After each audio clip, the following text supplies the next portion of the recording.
Hello everyone आरुषा and मम channel आपन सकलोके पुनरबार स्वागतम जनाइछु।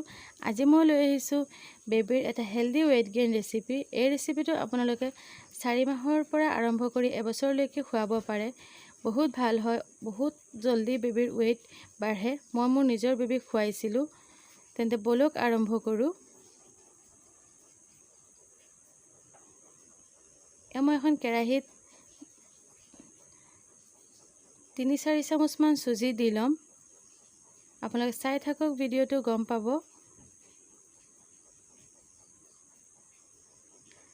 মই সুজিখিনি 2-3 সেকেন্ড মান ফ্ৰাই কৰিম। সুজিখিনি যাতে কালাৰ চেঞ্জ নকৰে, নিকে বগা হৈ থাকে।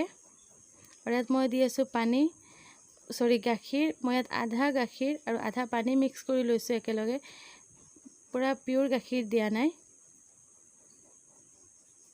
আপোনালোকে চাই আছে একেবাৰে সফটকে বনাব। অলপ টাইম লৈ গেছৰ ফ্লেমটো কমাই লৈ বনাব।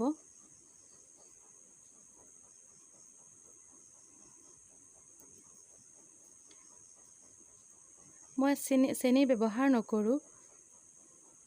আপোনালোকে ভিডিওটো সম্পূৰ্ণ চালে গম পাব।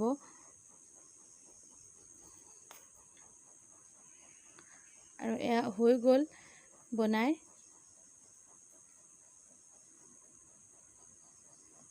মই এটা বাটিত সাৰ্ভ কৰি লম।